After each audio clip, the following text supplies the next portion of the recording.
Tara guys, samahan nyo ko dito sa may hardin ng Postima Resort dito sa may Sahod Ulan, Tansa, Cavite. Isa ito sa mga resort sa Cavite na dinadayo at puntahan ng mga tao lalo na kapag summer.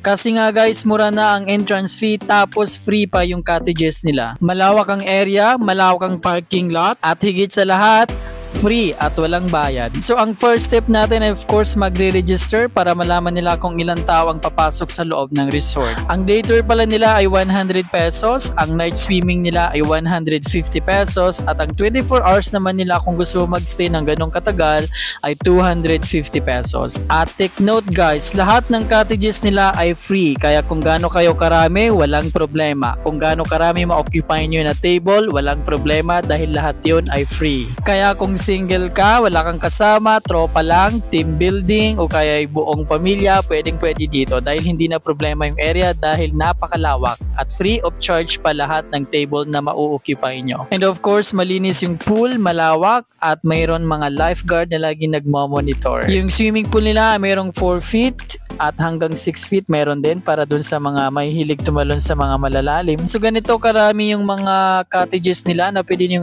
i-occupy. Pwede rin dito mag-ihaw-ihaw dahil meron silang mga grills. Pwede rin kayo mag-rent sa kanila ng video okay, or speakers. Kung meron kayong phone na gagamitin na Bluetooth instead of the video okay, pwede rin po sa kanila yon. Salbabida para sa mga bata, meron din silang pinaparentahan or binebenta. Maganda ang ambience ng area dahil maraming puno, mahangin at maaliwalas. Gaya ng kapitbahay mo, charot lang.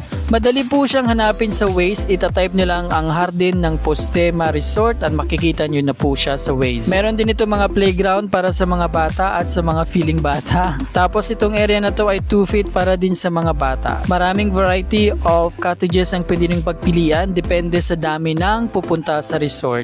Perfect din ito sa mga company na mahilig mag team building dahil sa lawak ng area nila. I'm sure maraming activities ang magagawa nyo. Marami silang CR, dressing room at yung mga banlawan. Katulad nung katabi namin, may banlawan dyan mismo. Ngayon kung ayaw na naman po gumamit ng cottage or yung mga free cottages nila, meron naman po silang mga rooms for rent. Pwede po natin tingnan sa page nila ang hardin ng Postima Resort. For more inquiries at reservation kung gusto niyo magpa-reserve ng rooms para sa kanila. So saan ka pa? Murang entrance na 100 pesos tapos free cottages kahit gaano kayo kadami. Tapos meron naman po sa labas, merong Pure Mart o mga tindahan na pwede niyong bilhan ng kung may nakalimutan kayo bilhin. Isa po ito sa most affordable resort dito sa may Sahod Ulan, Tansa, Cavite. At syempre, napakabait ng mga staff. At puno-puno po sila ng mangga this time kasi nga, yung mga punit dyan sa paligid ay puro mangga.